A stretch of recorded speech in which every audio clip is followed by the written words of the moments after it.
Hi everybody, welcome to another edition of Shakey's cricketing journeys.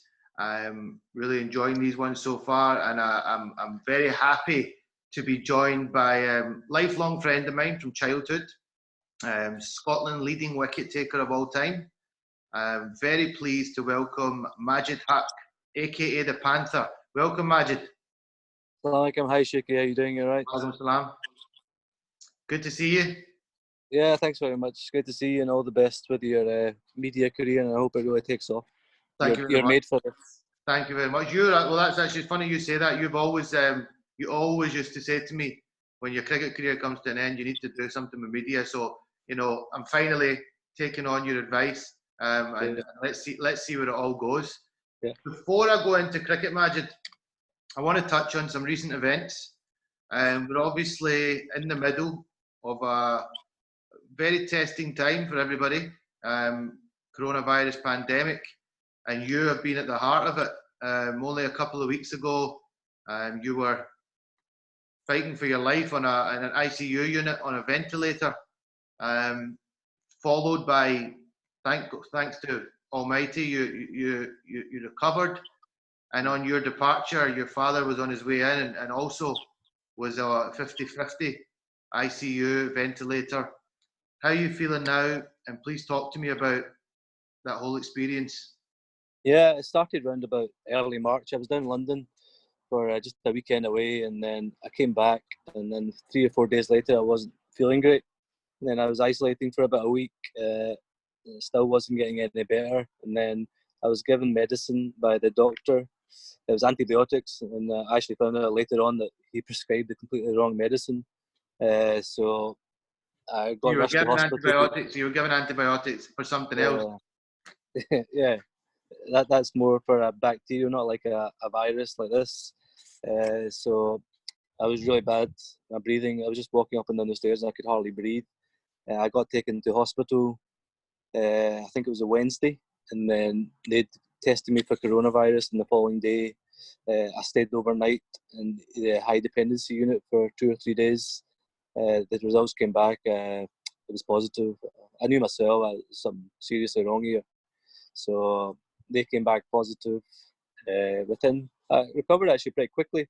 Within 3 days, I was in a ward, and then I stayed there for another 3 days. And then on the Monday, I was asked it's time to go home now, which was great. I was really obviously bored of the hospital, away from the family, because no one could come and visit you as well.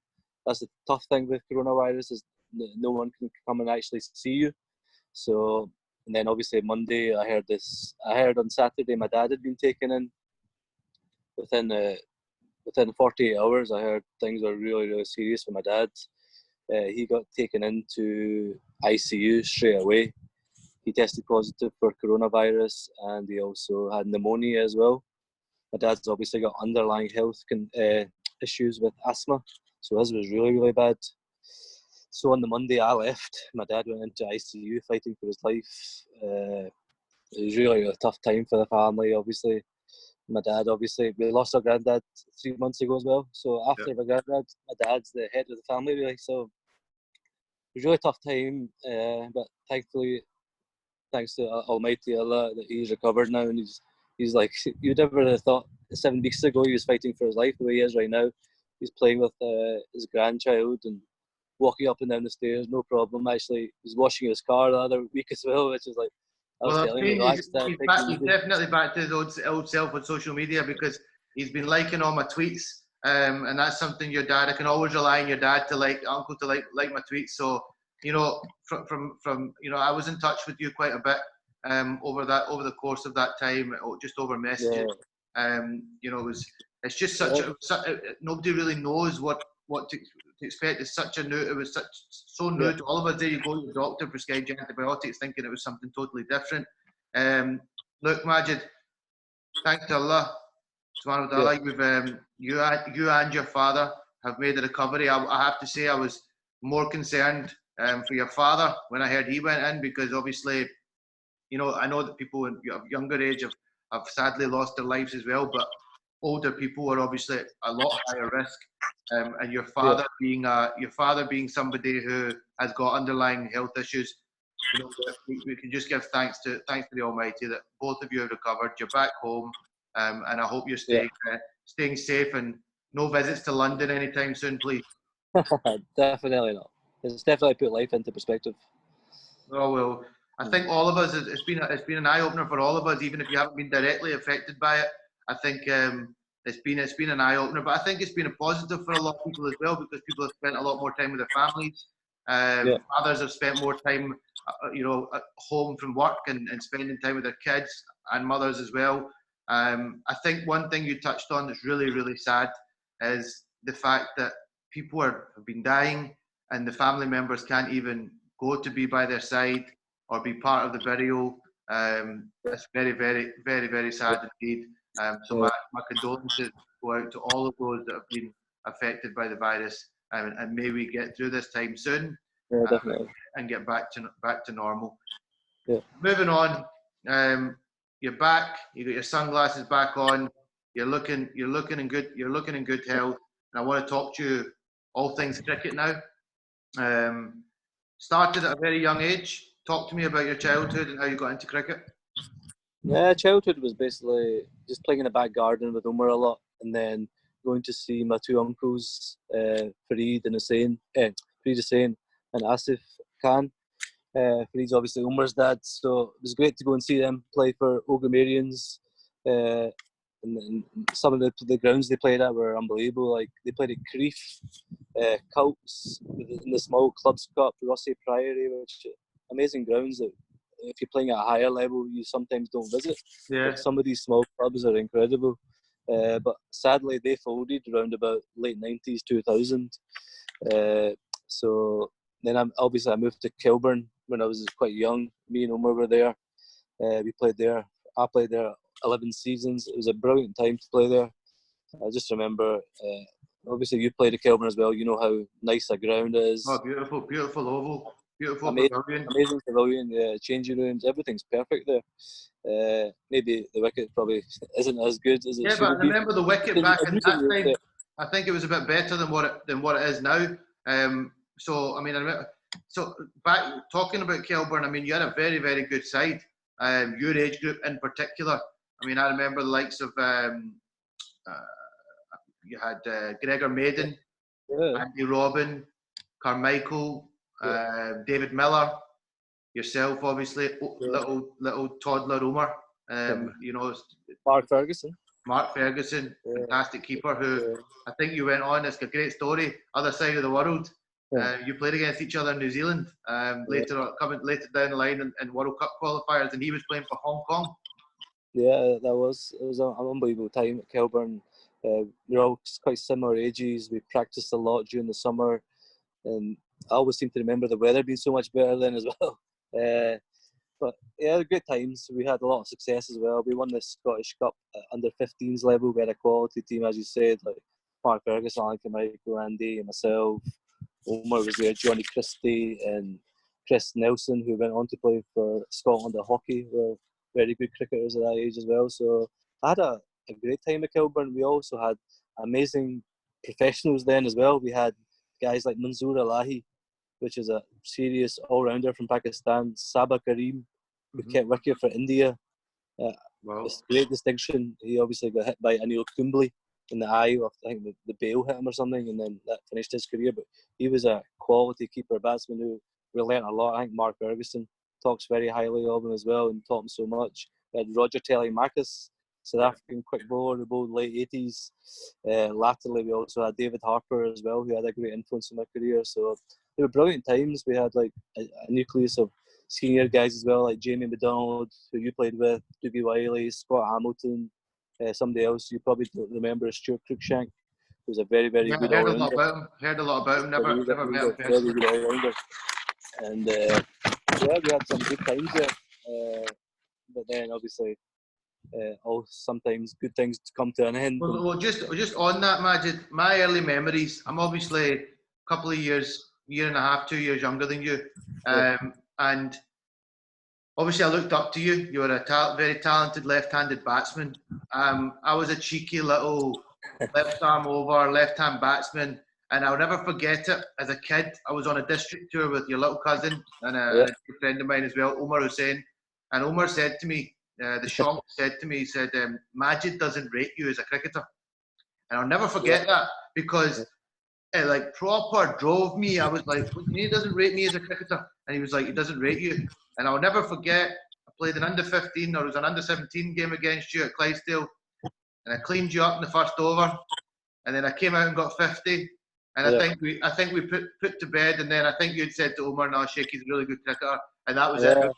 We became very close friends from that moment on. But I had to earn your respect on those young days. Yeah, definitely. You're obviously very cocky and arrogant then as well. And then I just wanted to see, I've never obviously played against you before, because you were a couple of years younger. So that was the first time I played against you. And obviously you got me out and you scored a match-winning 50 out to get your team over the line. And after that, I thought, this guy's a serious young player here.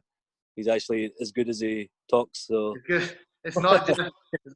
Don't get me wrong, that never ever stopped, Majid. I mean, as you can see now, I love to talk, but thankfully I earned your respect, and we then went on from there and had many great times playing together. But I want to touch on the rest of your club career. You then moved to not too far away, just down the road. You took the plunge from Whitehall to Miko Riggs to play for Fergusley. Probably just at the time, it had to be a move you made if you wanted to push on to higher honours. Yeah, Fergusley move happened over the winter. Fergusley were recruiting, and I think Ian Kennedy called me up to say, we would love to have you at Fergusley. And then obviously Ian Kennedy's a big name in Scottish cricket. He's the current national selector as well at the moment. He's a quality player himself, as he used to love reminding me. Big influence on me as a junior as well. A lot, fantastic. He did a lot of coaching. Yeah, he was really good. So obviously the first season I moved, we had a quality side. I was there, Harps was there, Con was in his first season as well. The late Con DeLange sadly passed away last year. We had Ben Locken as an overseas amateur who went on to play for Australia national team, but unbelievable. Because I never thought Ben would have got to that level. I knew he was a very talented player and probably might have played first-class cricket in Australia, but to play for internationally and do well as well in the career he's had has been great to watch. Very underrated bowler. He always just didn't look much. I don't think you got the best of him, actually. I think Clydesdale, we got the best of him as an overseas amateur. I think he was injured this season. He played against Boys. The second half of the season he got a back injury, so unfortunately he played as a batsman, and you know what his fielding's like anyway. He's unbeliable instead of this world. Probably up there in the top 2 or 3 fielders in the world cricket, even now, I would say. I mean, some of the catches he took for Australia are just, he had no right catching them. So, I mean, you had a great core of players. To name another few, you obviously played with Stuart Murray. Good player. You would have played a lot of junior cricket. Played a lot of Scotland A cricket as well. Omar obviously had already made the move. So you were joining up with your cousin again, who was obviously coming into his own as a senior left-handed batsman. You saw, those were the memories. Raj as well. Raj makes this as well as a young 18, 19-year-old. So we had a very good young players then as well. Obviously, Con was only 22, 23, and he's a serious all-rounder then. Then we had senior guys like Stuart Kennedy, who was a brilliant player. The late Sandy Strang, who sadly died 3 years ago. It was an amazing influence on me and the rest of the team. Richard Rutniger as well, who's a very senior guy. So we had some quality players there. And my memory, Majid, of club cricket and coming through all comes down to that kind of couple of years. I mean, we were proper rivals, Clydesdale and Fergusley. We had a very strong team as well. Plenty of internationalists. Yasser Arafat is overseas pro. And we had some real tussle encounters. You named a few people there. I mean, Sandy Strang being one of them. Somebody who I very, very fond of, the late Sandy Strang. He was a great man. Such an intense character. I'll never forget playing a game against you boys at Miko Riggs. Con was bowling. The late Con DeLange bowled, and I cut one to backward point.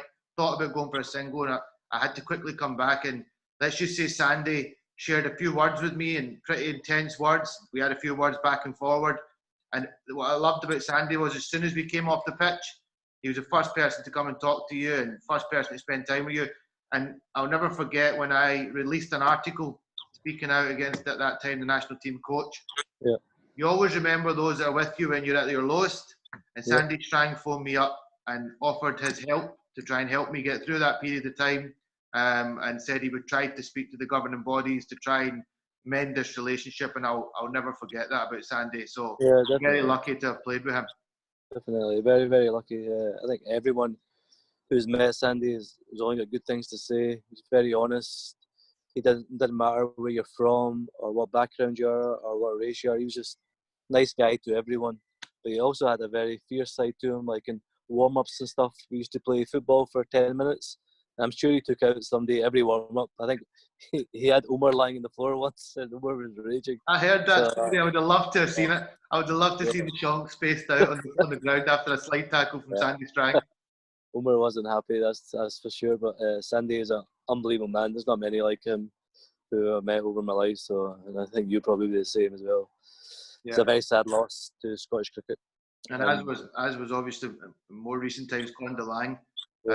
You played a lot of cricket with Con. You know, he must have been somebody to share the ball with in the middle overs, both top-class spinners. Great time for you. Brilliant.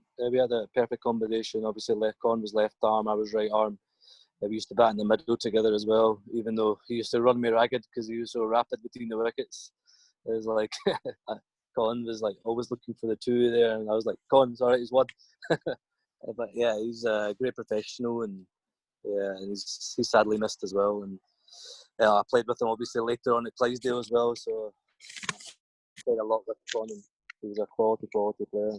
Yeah. A great professional.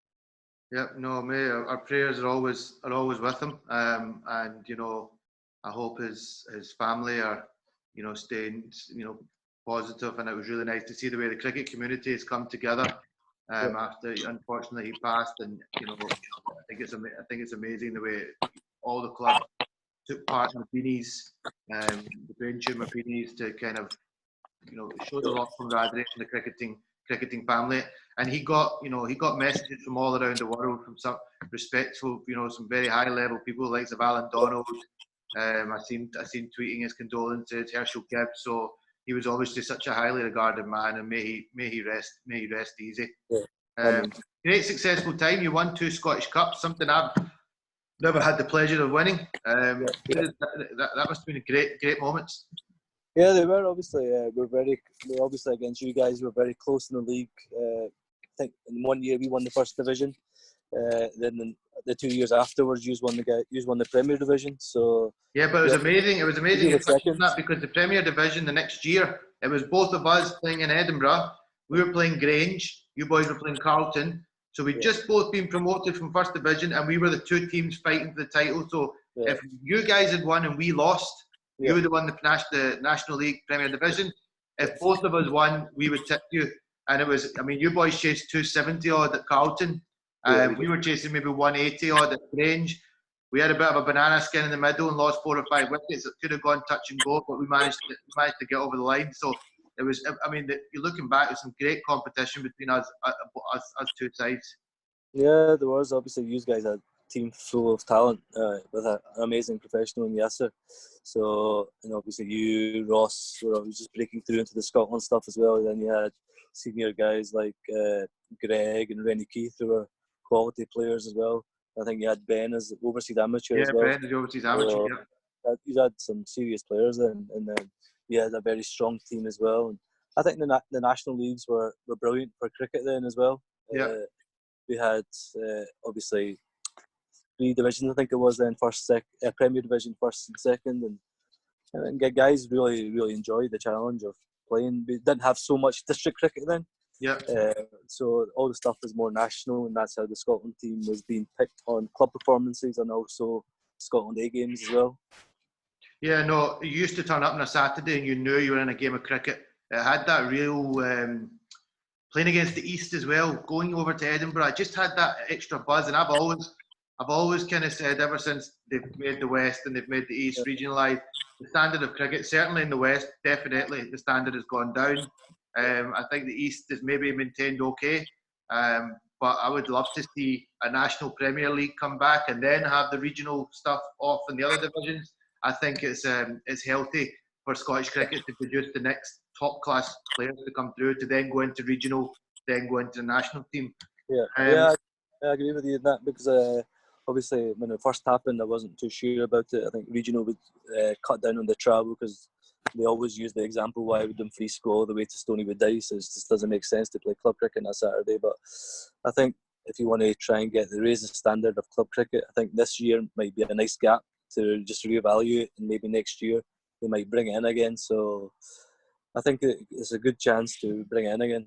Yeah, no, I would love to see it. Obviously, I've gone back to. I was due to play for Clydesdale again this year, and twilight of my career, and unfortunately, it's not happening. So, need to wait for next season now. But I would love it if it was in a national Premier League and got to come to Edinburgh and play against some of the teams there. You would love that. You would love batting in the East as well. The pitches. Yeah, I think the East wickets are definitely. Boys have got it lucky down there. No wonder they're scoring all these runs. Send a couple of them up to the West, and we'll see how they get on. Moving on, Majid, you left Fergusley. What year would that have been?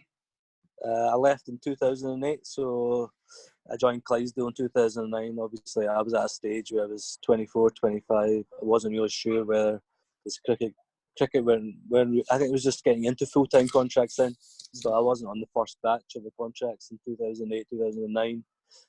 So obviously I was looking at employment, and I did my accountancy degree obviously, so I was looking to get into that. Thankfully, Bill McCracken helped me out with a job for 6 months in Kilsyth, which was a great chance for me to get my foot in the accounting world. Yeah. Unfortunately, nothing really happened after that, because obviously I became really busy with cricket. Yeah. T20 World Cup was like 6 months after when I started working as an accountant. Obviously, as an accountant, I think I was in South Africa as well for that Ilfati 2009 World Cup qualifier tour. Yeah. And obviously the T20 World Cup, and as an employer, you need your employees to be there. So I was away 2 months out of that 6 months. So yeah, it's not really going to work. It doesn't really work. Unfortunately, business is business. Yeah. And business comes first, but it's not something that they can just sit and wait around. So you made the move to Clydesdale. Again, very successful 7-8 seasons, roughly. 8 seasons. I was there in 2016, so which included a Scottish Cup title, and 2 league wins as well. Yeah. Obviously, I had a great time at Clydesdale as well, especially to begin with. At the start, I wasn't really there because I was quite involved with Cricket Scotland stuff.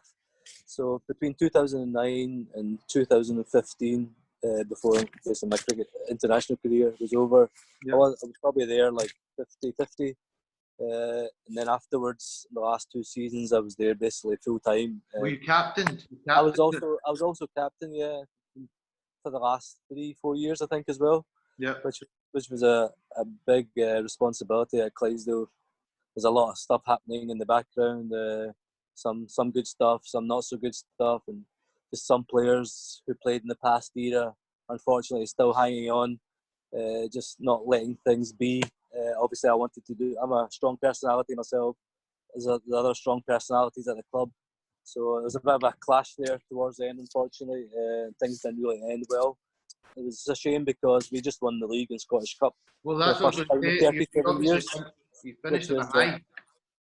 Yeah, it was a great way to finish because I was under a lot of stress there, cricket-wise, family, personal relationship. So to keep my mind on the cricket, captain, as well as dealing with so many bullshit, basically. Yep. I was really happy the way how it ended, winning the league, winning the Scottish Cup against a very good Arbroath team who had some quality players, and the 2 Burnetts, obviously, Ross McLean, Brendan Ford, Elton Valenci, Craig Ramsey. They had a very, very good side then. Yeah, and I was actually there. I was there that day. I was there witnessing.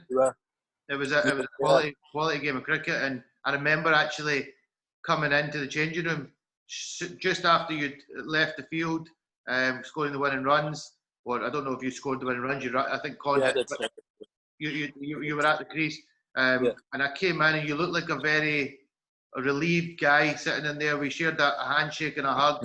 I congratulated you, but you seemed very emotional at that point. So there was obviously a lot going on. Yeah, I was mentally exhausted, shaky. It was a tough 2 years there from the World Cup thing, which we'll talk about later on. Yeah. And then obviously with things how were happening at Clydehill and the outside the influence from off the park, especially, it just wasn't very nice for me. And unfortunately, I've got some probably tough memories there. Obviously, you forgive, but you never forget these sort of things that were very hurtful, and especially like at a time when I needed support. I didn't really get the support out of the club. So 2016, obviously, it was my last year there. Had a great time, very successful time, captain as a player, individually and as a team. So it was a good time to move, and thankfully, a couple of teams showed interest, but the team. Well, I tried to pull your arm. I just made a move to Weirs from Kelburn. Unfortunately, it didn't end up being the best of moves for me. So probably you made a wise choice not to join me. But you know me, I tried to do some recruitment there. You were obviously a free agent at that point. Yeah. You had some discussions, but I think you made the right decision to leave the West. Yeah. Take yourself away from it. Yeah, definitely. There's a lot of things going on, even with not just Clydesdale, with the WDCU. I think we had an issue with the Scottish Cup final in 2014, where me and Richie were cruising to victory against Grange, and then I got a terrible LBW decision by an umpire, and then obviously I got a lengthy ban from a reaction, which was a shame because it's an emotional game, cricket, and you're in a fight. You're basically, Richie were seeing it through, and then that changed the game. We ended up 20 runs short. I was there that day as well. I was there that day as well, and I agree with you. It was a shocking decision. Yeah, so obviously then in 2016 as well, I think we called a game off early against Prestwick, which then again I fell foul to the organisation. We didn't do it all by the right way. But all the games were cancelled that league. That week. You kind of got singled out there. I remember that you'd been, the buck seemed to fall down with you. The controversy was that you'd obviously, in purpose got that game called off early. We had the Scottish Cup final the next day, but there was no chance of the game being played that day. It was just WDCU liking to make things awkward, and also maybe somebody snitched from the club as well. So I'm not really sure about that. Okay. How that handled.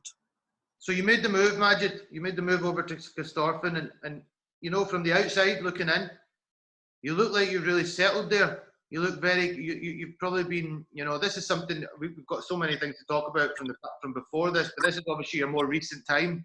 Yeah. And to drive the miles that you're driving and continually stay at the club and go for more seasons, something's obviously clicked quite nicely there. And I think you taking yourself away from the West and being out of the kind of public eye here has worked well for you. So talk to me about that experience. Yeah, it was really, really good. Obviously, I had a bit of interest once I announced I was leaving Clydesdale. But for me, the way Jim McFadgen and Arnie Satie, a couple others as well, who really sold the club. It was just a family club. Obviously, I was mentally exhausted, and with everything that had been happening, it seemed like quite a nice club without much added pressure as well. They just wanted me to play, get enjoying cricket again, which is, at the end of the day, that's what life is all about. Yeah. So enjoy, be happy, and then the rest of the things will take care of itself.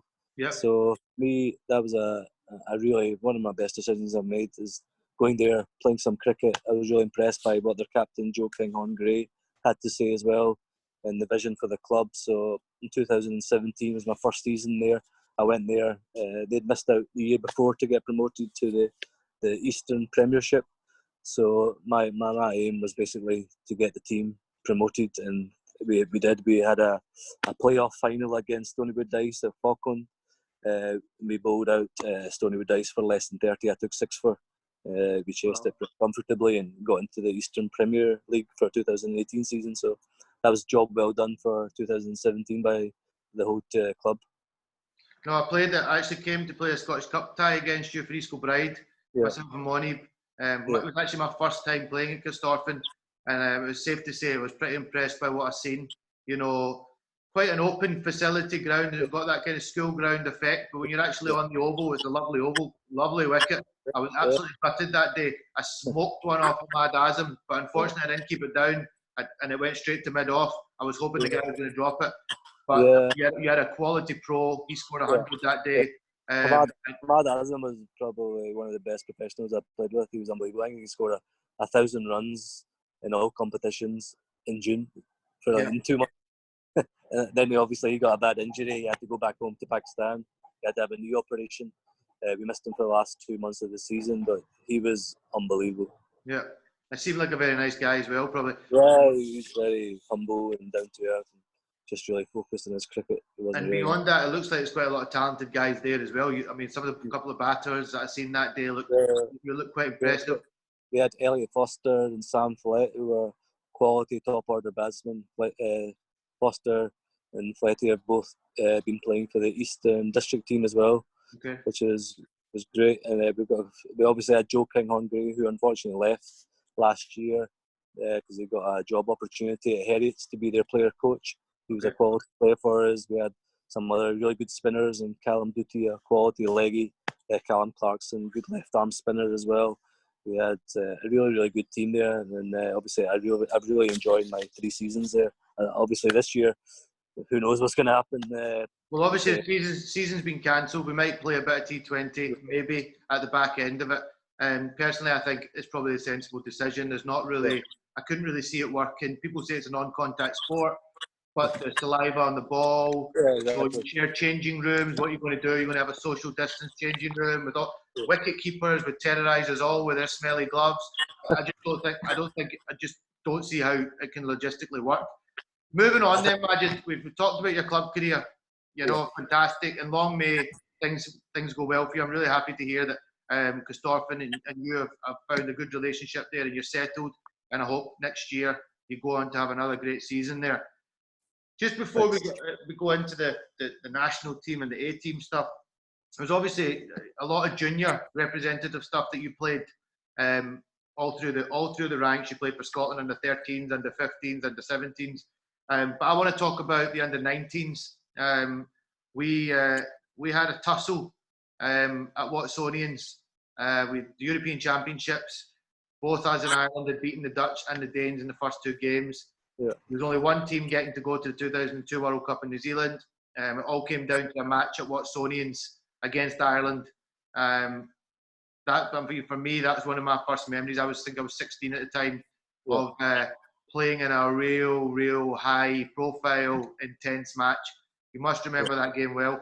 Yeah, definitely. That was a very, very high-pressurised game. Obviously, under-19 World Cups don't come very often. Ireland were a top side as well. They had Niall O'Brien, keeper, batsman, who was quality. Obviously had a brilliant career. John Mooney was a serious all-rounder. They had Jordan McGonigal, who was a very good left-arm spinner, who I'm surprised didn't go on to play for Ireland a bit more. They also had Porterfield, I think, maybe in that. Porterfield was the youngest in their team. They had Johnny Thompson as well, who was an intense guy. I took a couple of shoulder barges off him that day. Yeah, definitely. He's obviously Irish, or they play hard, especially Niall O'Brien as a keeper as well. He's always in your ear. So they had a very, very good side. We also had a top quality side as well. We had Rob Moore, Stevie Gilmore, yourself, Kyle, myself as well. Harry Singh was a very good player at that age as well. So we had a very, very strong team, and we had to chase as well. And in a final as well, you know what it's like chasing. Yeah, I think it was like 2:30 we were chasing that Watsonians. Yeah, and I think we just got over the line within the last over. Yeah. You and Kyle had a great partnership towards the end, and as the 2 youngsters as well. You showed a lot of bottle and handling the pressure, which was amazing at that age, because you were only like 16, 17 then, and you were playing on probably like 3 years above your age level, and so that's when you and Kyle first showed signs of great promise as well, and obviously you both had great careers as well. So yeah, it was a great memory, but unfortunately.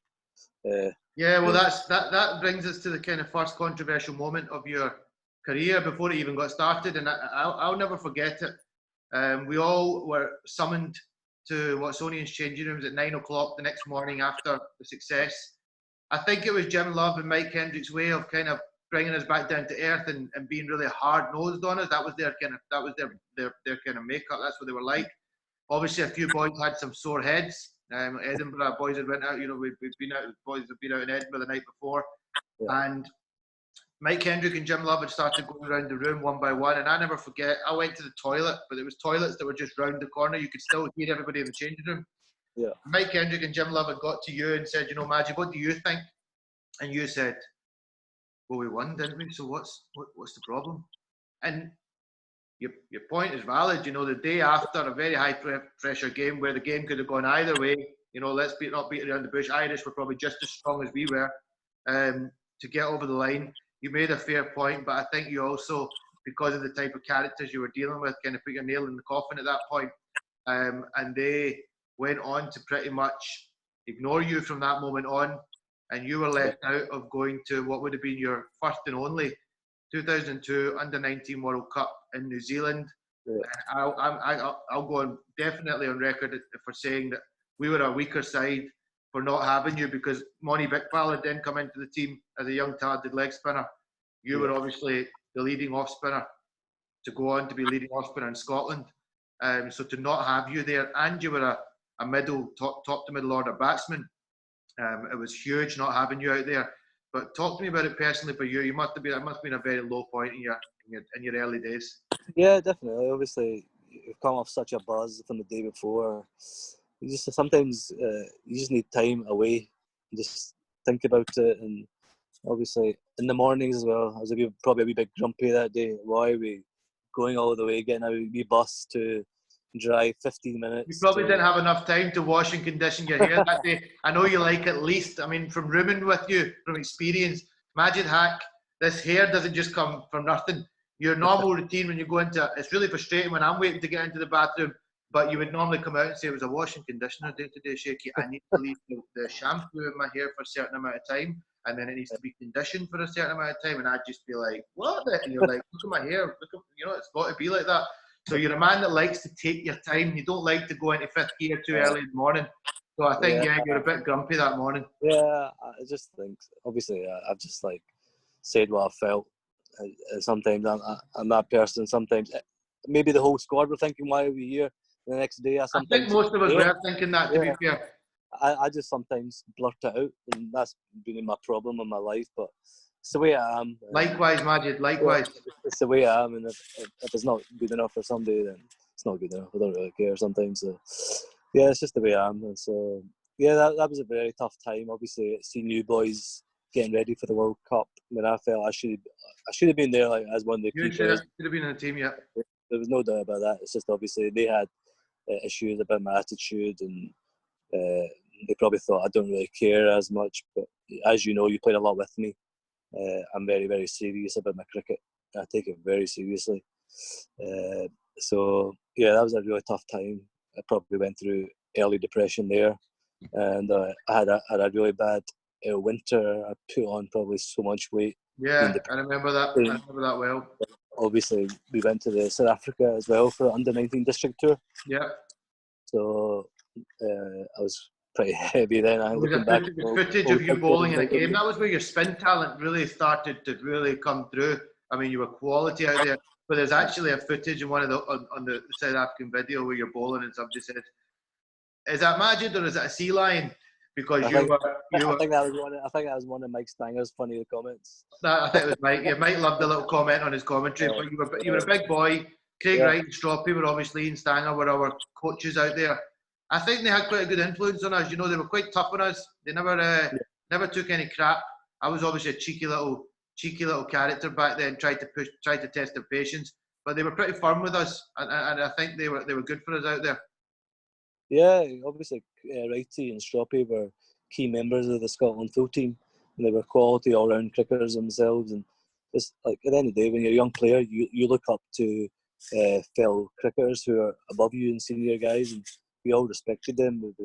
Obviously, they've had brilliant careers themselves, and they were. Obviously, if you played the game, you know what includes what you have to do and everything, rather than a coach who's just become a coach through reading materials and doing all his levels like that. Yeah. I've never been. I'm sorry, but I know there's the odd one that comes through that just can be good, but I think it's few and far between. You know, you tend to respect somebody who's been out there in that same intense kind of atmosphere at the same level. You respect what they say to you because you know that they've been there and done it. Moving on, it's interesting. I went through the same thing a couple of years later. I was at the MCC Young Cricketers. I decided to resign. I was probably, like you were saying, probably having early stages of homesickness, stroke depression. Didn't want to be in London anymore. And I came back home and in a proper manner. I went to Clive Radley and I resigned properly. He tried to convince me to stay, but it was best for me at that point to come back. And Mike Kendrick, from that moment on, he'd obviously helped me get into the MCC Young Cricketers, so I think he felt I'd let him down, but he never ever gave me the opportunity again. I actually went to South Africa with Kyle for 6 months to prove myself that I was still hungry to get in, and I think Mike Kendrick sent the team out before going to the World Cup, and he didn't even, I think, go to the World Cup in the end. But I actually I cleared the air with them a couple of years later down at a 3-day game down at Derby, where I said my point of view, and I think he realised that maybe he could have handled the situation better, and we could have had a chat. And I think the same applies to you. I think that should have been managed correctly. You were a young boy, and probably should have sat you down and sorted the issue out, whatever issue they had with you. But it is what it is. We both missed out I missed out on a second under-19 World Cup. We missed out on one under-19 World Cup. But then the story changes very strangely. Not strangely because you're a bloody talented guy, but 6 months later, pretty much, you made your debut for the Scotland national team, and that was in a European Championships 2002. Yeah, it was. Obviously, then, like, you're growing up thinking you don't really know too much about cricket in Scotland. Obviously, the '99 World Cup was brilliant for me to see Scotland have actually got a national team as a young kid. Obviously, you remember George Salmond, Azim Butt, Gavin Hamilton. Yeah, great guys, great influence, great people to look up to. Yeah, so and obviously guys like Ian Phillip and Bruce Patterson as well. So that's quality players, and then you realise actually Scotland have got a very good side there, competing on a world stage. And I think me and you and Omar actually went down to a game at Chesterley Street, Pakistan versus Scotland. So that was our first experience to watch a game live, and it was amazing just to see these guys who you actually heard of. I've got Gavin Hamilton lined up for an episode, so I'm looking forward to it because Gavin, I went down there that day to go and watch our heroes with Wasim Akram, Shoaib Akhtar, all these great players, Majid Haq, and I came away being in awe of Gavin Hamilton as an all-round cricketer because he announced himself on the world scene that day. Yeah, definitely. He obviously scored an amazing 70-odd against Pakistan. Shoaib Akhtar bowling rapid. Yeah. Wasim Akram, Waqar Yunus, Abdur Razak. That was probably the best Pakistani team I can remember. They should have won the World Cup that year. Yeah, definitely. Gav scored unbelievable 70, where the rest of the batsmen didn't really have much of an idea. Yeah. To be fair to them, I don't think many would have had much of an idea that day. I mean, Shoaib was bowling. I think he was at his peak at that point.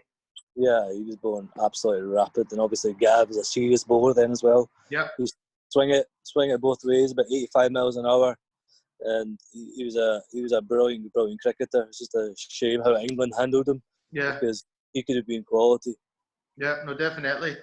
So, European Championships was your first experience, but my first kind of memory of you really announcing yourself was when you started playing in the national team in the French Provident, which Scotland had just got into.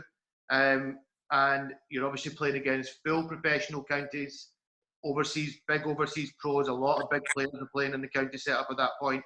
Yeah. And you made a name for yourself very quickly. You had some big performances. Scotland actually took down some of the counties at that point as well. Yeah, in the first month of May, we beat 3 counties, which was unbelievable. It wasn't really heard of, Scotland beating counties on such a regular basis. I remember a quote from Mike Kendrick saying Scotland will probably beat a county once every 100 games or something. Yeah, it's like to beat them actually 3 times within like 2 weeks was unbelievable. We beat obviously Durham. I took 4 for, which is an amazing highlight of my career. We chased it as well. They had a very good bowling lineup as well, which included Steve Harmison, who was bowling rapid that day, and Javagal Srinath as well. Wow. So that was a great memory. And obviously beating Lancashire at Lancashire, it was always special beating the counties at their own ground. That was a huge win to beat Lancs at Lancs. That was huge. Yeah, they obviously had Carl Hooper. I think one of my teammates got runs that day. Was that not a day Greg Williamson scored some runs? Yeah, I think Greg got he smashed 20, 30 odd and gave us a great start. But they obviously had some serious players like Stuart Law, Carl Hooper, Glenn Chappell. I think James Anderson. We had no right to beating them, but to beat them is a serious achievement. Yeah, it was always special beating the county at their home ground, and I remember getting a standing ovation as we walked up to the pavilion. That's when Lancashire had the changing rooms. It was like side on. Yeah. So you see how quick the bowlers are bowling now. It's like front on. Yeah. And then you could see like these guys are putting it through here. So we should have. It's always worth to watch it from side on when somebody's bowling rapid. And obviously we beat Somerset in Edinburgh, which was a great occasion. Obviously, I think it was a rain curtain game. Ryan Watson scored 100 off about 40 balls that day and kept unbelievable. Kept smashing that Dutch. I think he was an off spinner into the tennis courts at Grange. So that was a great time. Obviously later on in the summer, Rahul Dravid joined us as well.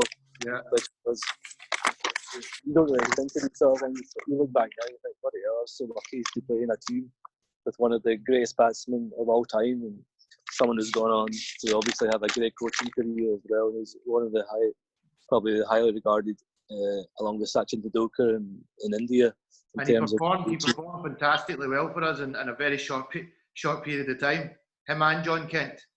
Yeah, both. I think when Dravid came, John Kent upped his game as well and started playing superbly. I remember the game we beat Sussex down there. Dravid, I think got 70 odd. I think Kent maybe got close to 100 or 100, and we chased like 270, 280. Yeah. And they played superbly that day, and that was also a special moment being Sussex down there. We had Mushtaq Ahmed playing, and James Kirtley, and Chris Adams, Murray Goodwin. We had a serious team there as well. So the games against the counties for me were, looking back now, is what made you as a cricketer, young cricketer then. Yeah, they were tough matches. They never really respected us as Scottish players. You had to really earn their respect, and they used to really be very arrogant, some of them, especially the more southern counties you go, the Surreys and Hampshires. That kind of leads me into having a quick chat before we go into the World Cups. It was a big part of our upbringing. I think a lot of cricketers in Scotland aren't aware of that time. And they don't actually, there's a lot of people that maybe, I remember Ryan Watson coming down and playing in an A-team game, and he was actually shocked at what we were up against. And that wasn't even a championship game. That was just a friendly that year against Yorkshire. But we played 2 seasons as an A-team in the second 11 championship, which was 3-day cricket. For me personally as a cricketer, I think I was leading the team at that point. And we had a great bunch of guys. But that really matured us as cricketers. I remember we played our first game against Derby and we got battered. We took a fair battering. But then from that moment on, Majid, I mean, talk to me about, we went on from there and we did some great things. Yeah, we had some great wins. I can remember Lancashire, and we got really close against Yorkshire as well. I think we beat Durham as well, which was brilliant. But obviously, I remember one game you got 80 odd, unbelievable 80 against Graham Onions, Callum Thorpe, Neil Colleen, Will Goodman, Paul Wiseman, Claydon. Mitchell Claydon as well. Like on a club pitch, at the end of the day, it's a lot harder to bat on a club pitch with a juke ball against seamers like, say, batting at Chesterley Street, which is normally a very, very good pitch. Yeah. So the runs you got, Omar got, and later like the guys like Flanners and Ewan Chalmers got against these county bowlers. I mean, if you look back at that time, myself and Omar both scored 100 against Yorkshire as well. And then there was 100 again. There was there was good scores throughout. You got a good. We drew with Yorkshire. Well, we beat Lancashire at Alderley Edge, which was a great win, and then we drew with Yorkshire down at Sheffield Collegiate. That was another great game of cricket. And then there's obviously the famous game at Stamford Bridge, where we got screwed over a little bit when the umpire made me bowl an extra over at the end. But, you know, we were down and out. We were following on. Yorkshire had said that, listen, can this get, said to the groundsman, can we use this for a net the following day? And the following day, Omar got 100, Ross Lyons got 100, and we put the worry in the Yorkshire players that they had to chase a very, very scary 180. We had them in serious trouble. Yeah, definitely. Obviously, back then as well, we didn't get much help from the umpires. The umpires are a lot in favour of the counties. Absolutely. Even the full team level, we didn't get the 50-50 decisions. They went to the counties, and I think we probably could have easily won so many more games if they just got the right decisions back then. No, absolutely. But it definitely matured us, Majid. That was a core of players. You were obviously quite a senior player. You'd already been in the national team, so you had the experience. But you must have seen there's a group of players there that you played with that probably didn't really go on to do as much as what I think they should have done. Yeah, definitely. I think the team back then obviously had a quality group of players. Obviously, Kyle was just a little bit older. He was playing down Durham. There was you, there was Omar, there was Ross Lyons, there was Monib. There was other very, very talented players who unfortunately the selectors and coaching staff didn't stick by when Ireland, that age group of like Kevin O'Brien, Gary Wilson, Boyd Rankin, William Potterfield, they stuck by them even for a couple of years where they didn't perform because they know in the long run they'll get the rewards, which they have done because they've had brilliant careers now. I think latterly as well, guys like Flanners, Ewan Chalmers, Ollie Hares, the two Burnett's, I think as well, were quality. Freddie Coleman as well. I think if he stuck by them a bit more, I think we did stuck by a few guys like obviously Richie, Callum and Preston. They struggled a little bit at the start of their careers, but towards the end, the way they are now, they've been one of Scotland's best players. But at the start, they needed 2-3 seasons to get their feet at international level, and that's what guys like you, Omar, Moni, Ross didn't really get on a consistent basis. But if you stick by players, they'll eventually come good. But obviously, you have to have that eye for detail and choose the ones you think will make it. But we didn't really do that, and for me, I'm obviously looking to become a coach. I think it's very important to select players who you think will eventually get there, and I think with Scotland now, it's a lot better now. They're sticking by their players a lot more rather than dropping and changing every 2-3 games. So for me, back then, obviously, it was slightly different under Pete and Judy. So obviously we had a group of senior players as well who probably hung on too long as well. Mm-hmm.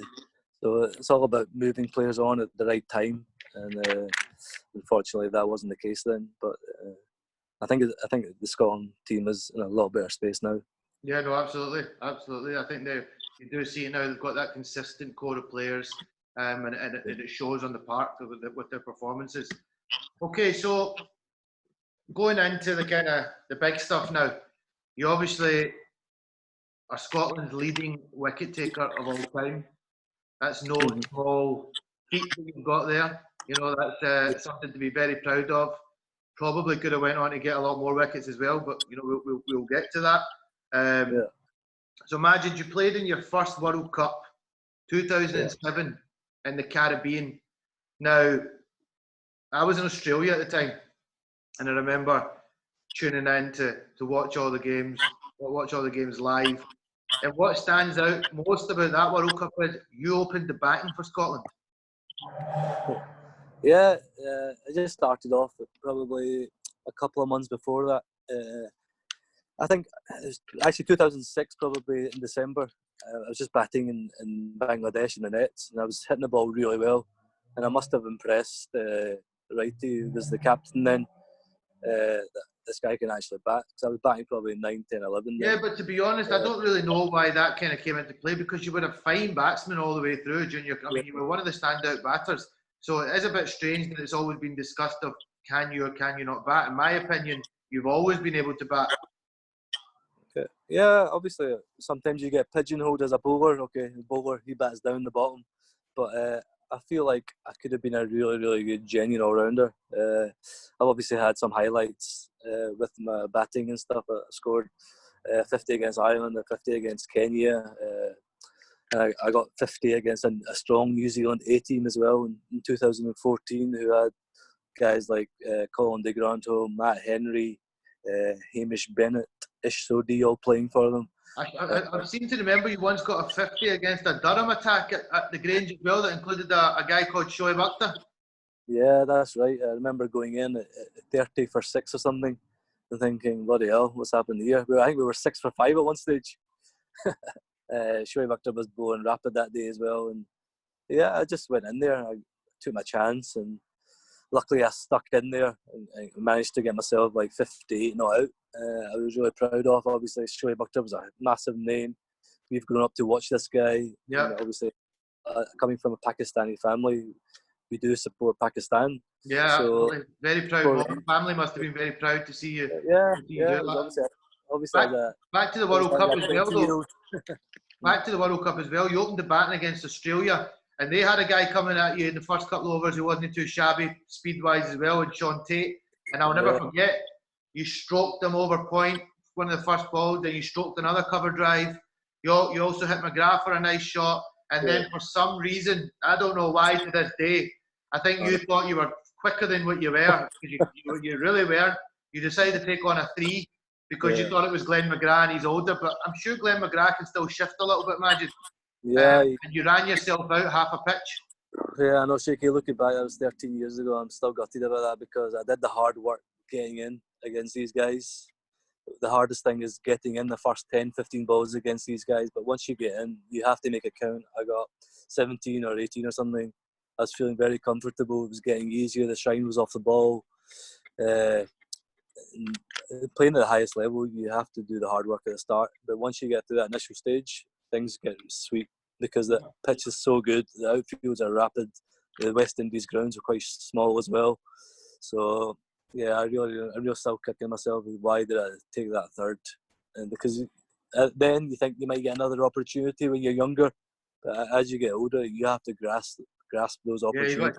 Yeah, you're not going to get that. Those moments don't come. I mean, you went on to play another World Cup, but that kind of moment, opening the batting, you probably could have gone on to get 50 plus in that game the way you were looking.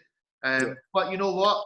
The coaches teach you as well to run hard, and I think your intentions were good. You wanted to try and put the pressure, but it was a bit of an Enzema Hack moment. You know, you decided that you were going for it, and unfortunately, you got out. You then went on to play against South Africa, and similarly, you got in again and looked very comfortable against Sean Pollock. Yeah, I hit Pollock for a couple of nice fours, and as I said, I did all the hard work, but I just got out at the wrong time, and then obviously that puts pressure on the guys coming down the order. You're playing against top international teams, and they're relentless. Yeah. A new guy comes in at the start, you have to work bloody hard to get past those 10, 15 balls. And it's just they had a quality team as well, South Africa as well. So yeah, I probably focused. I thought I was doing okay with the ball, and then obviously batting is that bonus. But I should have taken a wee bit more. I'm going to do this. I'm batting at the top order. I need to score runs just to take wickets as well. So maybe I was a bit more relaxed in my batting, thinking, "Oh, I might get saved by my bowling here." But yeah, obviously you look back and thinking, bloody hell, they were very, very lucky days. You obviously were there predominantly as well as a leading spinner for Scotland. Yeah. You came back from that World Cup with some fantastic scalps. Tell me about some of the names that you got out in that World Cup. Against Australia, I got Matthew Hayden, LBW, which was a big moment, obviously. He'd been quality against India as well and just smashed their spinners all over the place watching the Test series. And then obviously I got Michael Clark out as well, bowled him with a quicker one. He was, as we all know, Michael Clark, one of the best players of spin of all time. Yeah, class. So to get Clark and Hayden out was a really, really happy thing to look back on against South Africa. I got Graham Smith out, he caught a mid-wicket, and Ashwell Prince hit one to Maka, short extra. So these like forward players are obviously great things to look back on, but keep them in your pocket. I think you've got Jack Callis as well at some point in your career. Yeah, that's a little bit later on. Yeah, we can talk. We can talk about that. That's one you definitely keep in the pocket. One of my favorite players of all time. So look, Majid, it was a good. You did well. You know, from my point of view, I thought you were one of Scotland's. You performed. You certainly didn't come away from that World Cup with not showing what you can do. I think it gave you the appetite that you probably look back at now, 10 years, 13 years later, and think I could have done better. But you had your first experience, and then myself and you went to a World Cup later that year in September. I just want to go back to that 2007 World Cup. It was obviously quite a bittersweet moment for me because the winter before, obviously, they announced a provisional squad, and then my cousin Omar, who I'm very close with as well, he was in the original squad to go to the World Cup. That's right.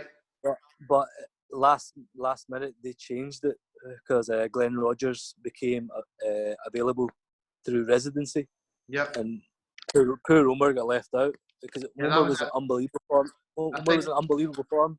He scored 126 against a Lancashire 2s team. Yeah, Ferguson.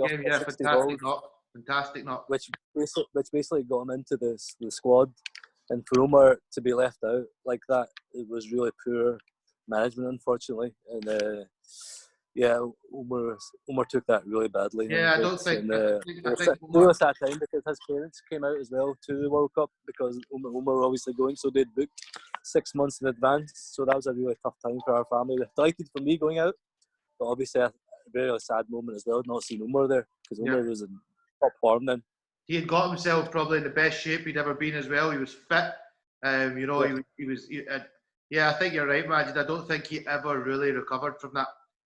Poor Omar, that was a tough pill to swallow, and I think it took its toll on him over the coming years. He still went on to play some great innings, but he wasn't. I think he fell. I think the love and the passion was kind of a lot of it. I mean, it affects a young batsman. He was only 22 then, and obviously that can affect a young player for a long time. I think he eventually did get over it and played some quality innings later on in his club career, and I think he scored a couple more Scotland 800s after that as well. It was a tough time for the family. Well, we move on then to September 2007. This is something I want the viewers to know about.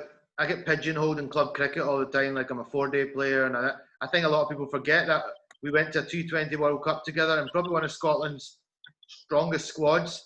You know, you had the likes of Dougie Brown on that trip, Gav Hamilton, John Blaine, Craig Wright, Floppy, Colin Smith, Ryan Watson. I think that's it. My memory certainly of that World Cup was I don't think Ryan Watson wanted me to be there. I don't think he rated me as a T20 cricketer. But we were told in the first 2 games against Bangladesh and Zimbabwe that whoever performed was going to play. Yeah. It didn't quite work. Definitely. Yeah, at the end of the day, it's about selection and picking players who are in the form at that stage. I think Ryan had just taken over captaincy from Righty then. Yeah. So obviously Righty and Ryan ran the show there for quite a few years as captain, vice captain. I think we had a couple of decent performances. We just didn't get over the line in a couple of warm-up games, and then obviously we were in the probably the group of death with Pakistan and India. Yeah. And Durban as well. So we performed well against Pakistan. I mean, we were in that game. Chasing they probably got 20-30 more than what we wanted. We bowled really, really well, but then at the end of the innings, as can happen in T20, Afridi whacked a couple, Yunus Khan got a few away, and they ended up getting 170, which then was it was a tougher ask to chase. We got about 140. Fraser Watts set us off fantastically well.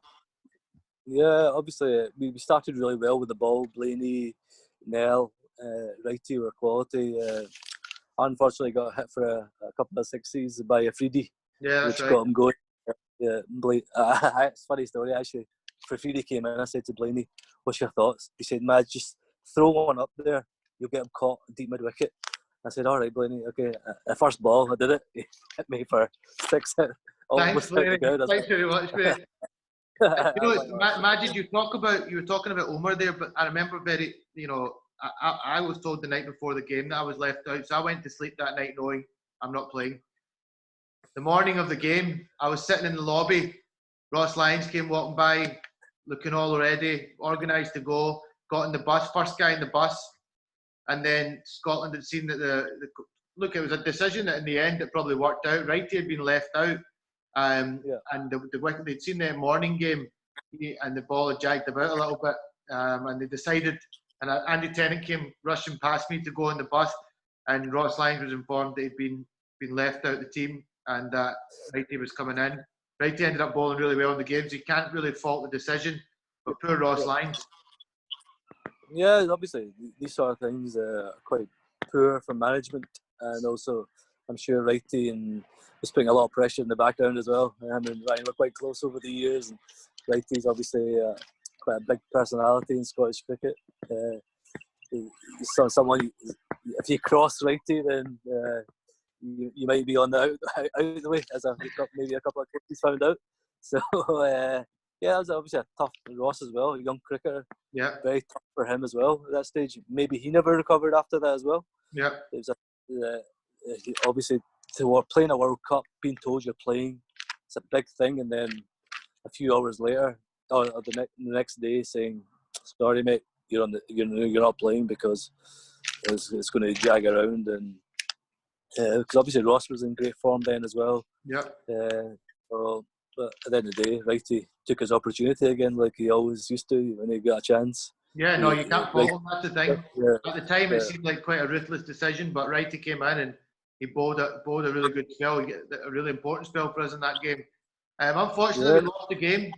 We then were due to play India in a day-night match. Kingsmead, packed out house. Absolutely packed. Yeah. And unfortunately, that's the thing about Durban when it rains in Durban, it rains. No. It was gutted, obviously. India had a serious team there as well. At the end of the day, Pakistan and India got to the final of the T20 World Cup, so we could have played against both the finalists. Yeah. So yeah, it was a shame that game got rained off, because that was a great opportunity to play against like Yuvraj, Dhoni, Gautam Gambhir, Harbhajan. That's the World Cup that Yuvraj hit Stuart Broad for 6 sixes as well. Unbelievable. On that ground as well. Yeah, that World Cup it really announced T20 cricket, and T20 cricket's never looked back again. But to be part of that and be out there was quite an experience. It was like my first experience of being at a World Cup. It was like we were royalty. I remember arriving at the hotel when we arrived, and there was a tribal group of people that had got around and were doing like their tribal dances, and I remember pulling out some hip hop moves myself and getting involved with some of them. Great fun. It was special going to opening ceremonies, the ICC Cricket Awards we got to attend. Special times. So we came back from there, and then you went to another T20 World Cup, 2009 in England. Yeah. Obviously the 2009 World Cup was really, really special. Obviously, England basically the home of cricket, to be honest. The grounds in England, the pitches, the facilities, the way they look after the practice facilities are unbelievable. I remember having a couple of games as well in the warm-ups against England as well, which was live on Sky Sports. It was a great chance as well. It was a pretty full Trent Bridge stadium that day in a warm-up game. Yeah, I remember it. We played at Holland as well, at the Oval, and then obviously coming into the tournament, we were in another tough group. There's no easy games at international level, especially when you're playing against the top 10 teams in the world. So we played against New Zealand in the first game. Unfortunately, I didn't play. It was a rain-affected game. I think it was only a 7 or 8 over game. Yeah. Our batsmen absolutely smashed the New Zealanders. I think in 7 or 8 overs we scored almost 90, which was a brilliant effort by the top 3 or 4 batsmen. And then New Zealand made a bit of a mockery of the chase. They chased it with like six balls. I thought we were in there. I thought we were going to get a victory there that day, and they got it with an over to spare, which was really, really disappointing. And then I think we played South Africa. That was another. You got the great man out that day, Jack Callis. Yeah, South Africa actually scored about 220 against us. They absolutely smashed it. Luckily, I bowled pretty well that day. I got 2 for 25 off 4 overs, and got Graham Smith out again, and Jack Kellis, which is probably my highlight. Wicket, obviously I bowling hope him you've as got well. a little chart on your wall with your top 10 dismissals, because you've got quite an impressive resume there with some of the guys that you've got out. Again, though, Majid, another great experience, T20 World Cup, and then there was quite a big gap for Scottish cricket. Yeah, there was. Obviously, between 2009 and 2014, there was a bit of a lull there for 5 years. We had some very, very good players then, but I just don't think they were handled that well by the coaching staff. And obviously, like players like Preston, Ritchie, Callum were just making their way to get into like playing at international level, which does take time. But maybe we could have done it a little bit quicker. I still remember some of the players we had then. Obviously, you and Omar were quality players back then. You just didn't really get the opportunity on a consistent basis. Monib, Ross, later on as well. Like they had guys like Ollie Hayes, we had Flanners, Freddie Coleman, the two Burnetts, Matthew Parker as well. I mean, no, it always comes back to this now because I did the article. There's nothing ever personal against Pete Steindl. Pete Steindl had a great impact on me in my career, especially from youth. And actually, you know, looking back, Pete Steindl was the one that fought my case to go to T20 World Cup. Was somebody that was a big factor in me getting a contract. So I give a lot of thanks to Pete. But I just felt that the amount of time he was in charge of the national team, would you share my thoughts? It was probably just a bit too long. Yeah, definitely. I think he was in charge from 2007. I think Andy Tennant was the man who's going to get it, but I think he just seen a bit of player power, removing the last two in Drennel and Moles, and probably didn't really want the headache, and he enjoyed his nice wee. Yeah, I think Tenner's made a wise decision there, because the whole player power thing was really evident then. In my opinion, Andy Moles was one of Scotland's best coaches, who could have went on to be. And look what he's went on to achieve after leaving Scotland. Northern District success, Afghanistan success.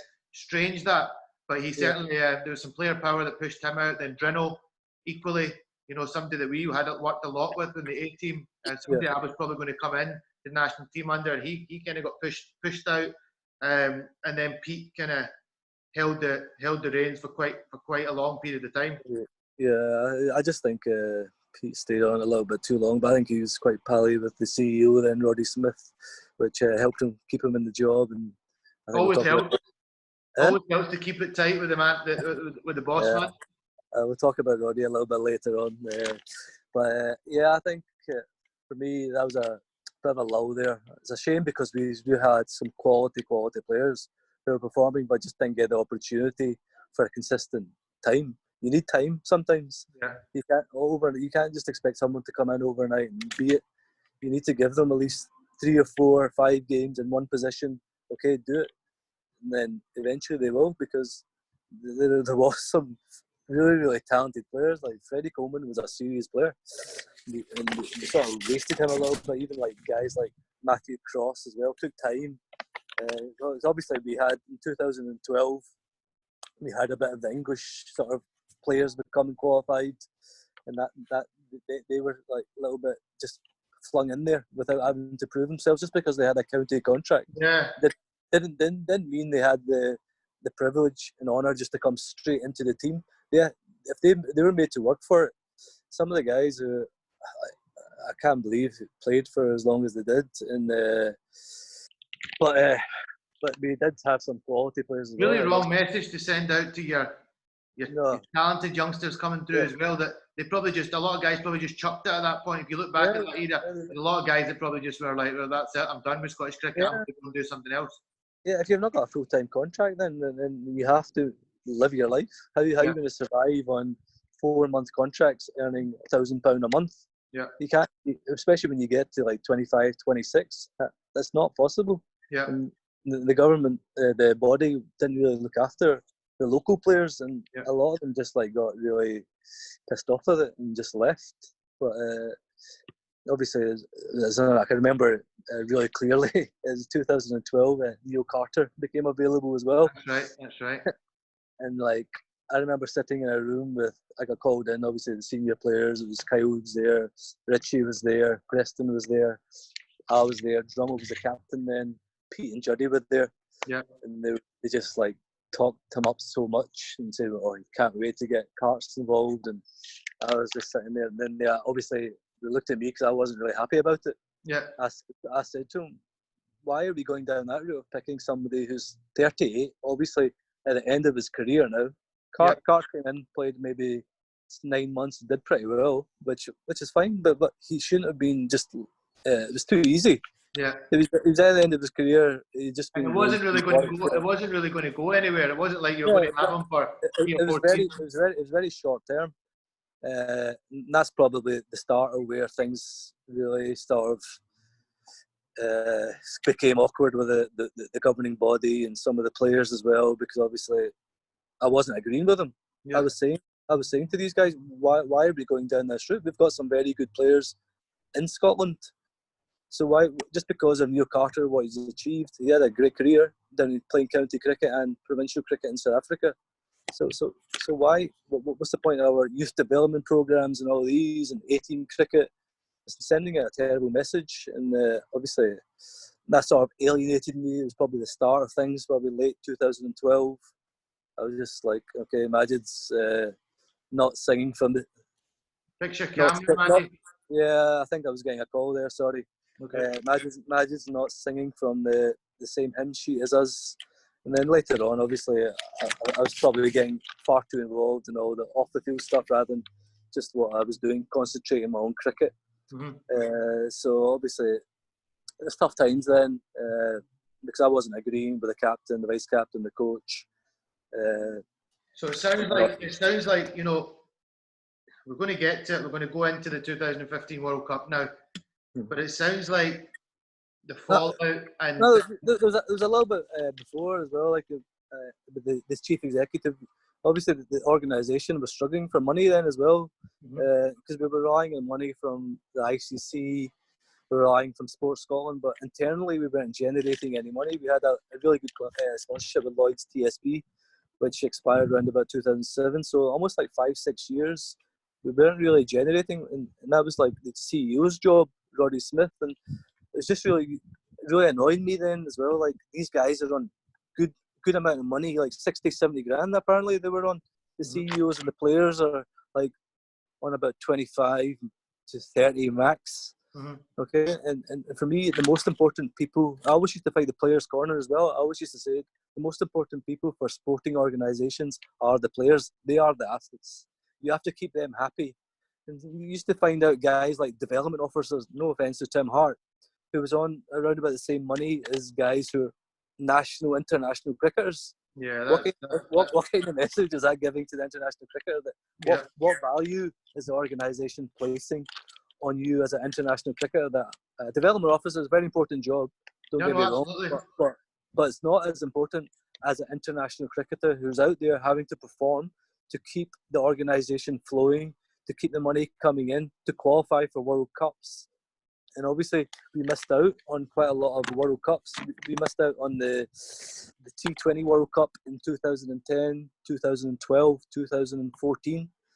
Granted, the qualifications were very tough then as well. It was, I think it was only 12 teams allowed in the 2010, 2012, and Ireland and Afghanistan were serious sides then as well. Yeah. And Holland, they were there. We were always competing against them. So it was very difficult to get into that stage, and with Ireland and Afghanistan being so strong around about that period. So in 2014, we missed out. I think Nepal and Hong Kong qualified by like 0.01 of a run rate. It was really unfortunate. We missed out. We missed out obviously in the 50 over World Cup as well in 2011 in India, which would have been unbelievable for the organisation. That was that ill-fated tour in South Africa in 2009, where you were a part of, I was a part of, and Ryan Watson was unfortunately in charge then and didn't really do much himself as a player. Ryan Watson didn't really. I don't think me and you really ever connected with Ryan Watson. He was playing in the team as the main spinner. I know. With me and Munir sitting on the bench, Ross like Scotland's leading wicket taker, or soon to be Scotland's leading wicket taker, was carrying the drinks. I was never in a look in. I know from I heard in the grapevine that he probably wanted Richie Berrington to be out there instead of me. Maybe he was right, but I was out there. I'd just come back from Pakistan where I'd scored a first class 100, and I scored runs in the warm up games. Unfortunately, I only got one game out there at the World Cup qualifiers, and it didn't. I got a first bowler against the Dutch. Yeah, that was it. Yeah, I still remember one of the games. I think Kyle got injured. Kyle got injured. That was my time to come in, and they picked Money. Yeah. Let's not get me started, or we'll be talking here for another half an hour. Let's move on and let's go into the. So, pretty much what this tells me is, for about 4 or 5 years leading into the 2015 World Cup, it was a pretty dark time. It wasn't I think already the fallout between you and the certain coaches, certain chief executive, and probably. Did you think, did it ever sound like you and Grant Bradburn ever hit it off, potentially, because by the time he came in, maybe there was some things said about you that, kind of took you out of favour? The chief executive, obviously, is very important. He wasn't he was doing a terrible job at that stage. I remember we had a really important meeting in 2013 where a lot of the playing staff were there. And then, obviously, he turned up half an hour late for a very important meeting, and then obviously he just started saying things. You're like, hey, what are you talking about? And then obviously I said something. What type of things, Majid? Obviously, players might be getting released, and the money might not be there for the players, and the salaries might not be going up. I was really disappointed. Sometimes you had a great season, but the money just wasn't there. The contracts were getting signed after they had expired. For a professional player, these are things that need to be sorted well in advance so that to allow the player to go out there and play and perform. Luckily, a lot of us were still performing, but we were obviously talking about contracts. Yeah. That's not good when you go into it. That's probably one of the reasons why we didn't qualify for these tournaments, because we had so many contract issues and stuff like that. And I just said to him, Roddy, are you really the right man for this job here? In front of all the players, and all the players are probably thinking that, but they never had the balls to say it, and I just said it. Yeah. Because I was a senior player then. I was performing well. I just come back from being named in the associate World 11 team as well to play against England in Dubai. Yeah, I remember that well. I remember that. So I was really on top of my game, and maybe I was a bit too confident. And well, let's be honest. I'm sure you said, I'm sure you said what every single boy in that room was thinking. Yeah. But at the end of the day, it's a very important meeting for the organisation and the players, and the CEO turns up half an hour late. You're meant to be setting the tone at the top here, and you turned up so late there for such a crucial meeting to give the goals and the vision for the organisation leading forward. Obviously, he left about a year later as well, so yeah, I was probably getting too involved in off-the-field stuff rather than just staying. No, but it sounds like it was needed at that point. It sounded like some of the senior players had to speak up. I mean, in my time when coming in and playing under senior players, they all had big opinions and were allowed to voice their opinion quite often. So I don't see why at that point you were obviously any different. You were a leading player at that point. I think there's a little bit because I was a little bit on my own, whereas before, and then they had Ryan Watson, Craig Wright, Floppy, Dougie Lockhart. They had that core group who were all saying the same thing, and it's a lot easier when 4 or 5 players are playing rather than one. During that time, and I want to the 2015 World Cup, I kind of want to touch on, but to be honest, I want to touch on some other big things that happened. The 2015 World Cup was, let's be honest, a failure for Scottish cricket. We lost every single game. There were some good moments. We probably should have beaten Afghanistan. We had that game won. We lost it. The England game, I thought you bowled tremendously well in the England game, even though I was getting really annoyed with Ian Botham and David Lloyd. They were slagging you off, calling you hand grenade and stuff like that. But you bowled a very, very tidy spell. I think only Moeen Ali managed to get you away a couple of times. But I think who did you get out in that game? Obviously, the first game was against New Zealand. they put us in. It was quite a sporty wicket. Dunedin's the furthest place in New Zealand, right at the bottom. It was, and obviously they had his Trent Bolt and Tim Southey both superbly at the start. Unbelievable, the first spells. That's obviously Richie Bennington and Matt Mackin. Richie and Machy batted it unbelievable. They got both 50s, got us to a reasonable total. But just when we were actually starting to look good, yeah, partnership got broken. Yeah, that was unfortunately the case like a few times there. Just when you get a partnership going, you just need to keep going on. Want somebody to get 100. Yep. Both got out around about the same time on 50, and then we kept losing wickets, and I think we only ended up with about 160 or something. And then they chased it. Obviously, we bowled really well at the start as well. We got some early wickets. We had them a little bit. I think we got them 6-7 down. Yeah, that's right. 6-7 down. McCullum came out and tried to set about that. Came hard at you, but we got them 6 or 7 down. Yeah. But moving on into the other games, let's because there's so many games we can't go into detail on all of them. So I mean, the highlights of that tournament were probably. I thought the England game was a game that if things had gone, if Kyle actually released the episode with Kyle when we were talking about it, and I said that if Kyle had managed to go on in that game, he was pretty critical of himself as well. We might have got closer to winning that. The Afghanistan game was a game we should have won. We let them over the line.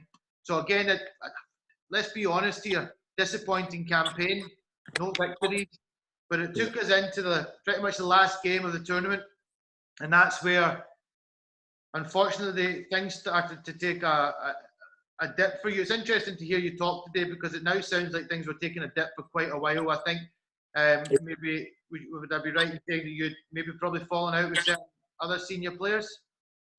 I wouldn't say fallen out. I would just say we had a difference of opinion. Like, who do you think? Who are you referring to then? Who would you be saying that you probably didn't see eye to eye with towards the end of your career? I would say obviously the senior group of players. Then obviously Kyle, a little bit earlier. Drummond was obviously the captain when that whole Neil Carter situation was going on. A lot of the English players, the ICC had changed the rule that if anyone has a Scottish parent, they can basically play. So I have no issue with that, but they make them earn it. Don't just give it to them. Just say just because you have a county contract, here you go. You're free. I remember playing a county game against Derbyshire. I think with all the Scottish guys. I think it was 2013, and then the squad just changed like that, and then we had 7 new players for the Pakistan games. So that obviously for the local guys, they can take it one way. Obviously, they can sulk about it and think, "Oh, there's no point," and then they can also say, "Okay, I'm going to show these guys just because they've got a county contract. I'm going to show them that I don't care if you're available now. I'm going to still be here." But it wasn't really great for team harmony at that stage because there's so many changes. And as a team, if you want to be successful, you need to have a nucleus of 9 players who are going to play week in, week out. Even when the big games, they're still playing. They don't just drop out just to make way. But obviously, there's some quality players as well who became available. Like Machy was an unbelievable player. He's probably one of the players I played with Scotland. Yeah. And before he got injured, I actually said to him, I think you can go on further and actually play for England. Yeah, he was a quality player. Looked like a bit of a fighter as well. I like this. I like that. He was like a wee pit bull. Play with him. He's like a wee pit bull. You would have loved playing with him. He definitely didn't take a backward step against some of the big teams as well. He performed as well against the higher level teams, which is at the end of the day that's where you judge an international player. It's okay performing against teams like, no offense to them, like Hong Kong and Nepal and Oman, but at the end of the day, when you're playing at that level, at the end of the day, you're judged in. I mean, look at the Irish. Against Ireland, Afghanistan, Holland, teams like that, you're judged against, and obviously the top level teams like Australia, England, Pakistan. Well, you look at the Irish. You look at the Irish. The Irish have made their names through beating the likes of Pakistan at World Cups, England at World Cups, and that's what really made people notice them. You know, that these Kevin O'Briens, Niall O'Briens, John Mooney's, Potterfields. But it comes to the last game, Sri Lanka, I believe. You're due to play Sri Lanka, and what I remember. I think Sri Lanka was the second last game. So I think the schedule was New Zealand, England, Afghanistan, Bangladesh. Yeah. So that was the 4 games I had played. I had the best economy rate in the whole squad. Well, that's what I was going to say. When you came up against Sri Lanka, they actually had you and Malinga in the pictures. That these are the two guys to watch out for. So it showed what world cricket at that point thought about you. Yeah. You know, you were highly, highly regarded as one of Scotland's leading men. Yeah. Came to the last game. Was that then the Australian game? It was 2 games before. I think one of the games was against Sri Lanka, and then the last game was against Australia. Last game against Australia. You're obviously informed. Now, something interesting here. I think everyone always just thinks the tweet but the tweet on its own, I don't think was that. I think there seems to be underlying issues that have been leading up to this between yourself and the organisation. But you tweeted that night that it's always difficult when you're in the minority. #race. I think if you just go back a little bit, obviously I can't say too much because obviously we had contract issues and settlement issues afterwards. But in 2014, when Grant became the coach, we had a pretty good relationship to begin with. He was obviously very complimentary. He did study a little bit about the Scotland players and stuff like that. And so he used to ask my opinion quite a lot to begin with. And I think it was just around about the time where the changeover of captaincy as well between Kyle and Preston, obviously in 2014, which was like an unbelievable tough tournament to qualify for that World Cup. Yeah. I think Preston had a great tournament. Yeah, he did. He was superb there. Kyle got injured at the start of the tournament with a wrist injury, and Preston was unbelievable. He led from the front. His captaincy was spot on. The changes he made, the way he spoke to the media, the way he spoke to the players was brilliant. And Kyle was probably not a natural leader as such as Preston. Kyle was a bit more quiet, just liked to be one of the boys, and just quite a happy-go-lucky character. Preston had a little bit of a ruthlessness in him, and a tough South African. But obviously, Grant asked me, "What's your thoughts as a senior player? Who do you think should be captain?" So I don't know if you asked other players as well, but you asked me. I just said to him, I think over the last 6 months, I think Preston's has shown to be probably the outstanding candidate to be the full-time captain. Yeah. Obviously, a couple of months later, Preston got announced as the captain. Yeah. So for me, it was a weird time because obviously I don't know where things looking down. So I was getting quite involved in off the field things, and I was just maybe taking my eye a little bit away. I was having other issues at home, personal relationship issues. I had a few injuries in myself. I had a bad knee at that stage and a bad hip. So, and I was putting on a little bit of weight because I couldn't do the stuff I wanted to. I'm not really in a great space, to be honest, at that time in my life. And it was just disappointing. Would I be right in saying, Majid, that you are somebody that's definitely suffered from depression? Yeah, definitely. I think a lot of people suffer from depression through like drinking a lot. Yeah. For me, it's probably binge eating, and we do laugh about it, how much chocolate I can eat. But I once had a meal with you where you had a 3-course meal in an Indian restaurant, and on the way home you bought 2 boxes of finger chocolates and an extra chocolate bar, and you sat in the hotel room and managed to finish that as well. I've never seen anything like it. Yeah, maybe that's a sign of me being depressed, is when I start eating badly. Yeah. Because obviously I don't drink alcohol, so for me that is a sign. If you see me doing that, Madge, is everything okay? Like, Grant was obviously a new guy. I had raised my concerns with him. A lot of things were happening. I had family problems at that stage. My mum and dad were. I'm not sure what happened there. My mum and dad were unwell as well. So I had a lot of things going on. I just probably didn't feel I got the support. I feel like I was getting a lot of stick for things. I still remember the day before going out to the World Cup, we had a fitness test, like 10 a.m. in Edinburgh. Obviously, I stay in Paisley, which is an hour and 15 away. So, like, I was just stupid things like that. Why are we doing a fitness test the day before we go to the World Cup?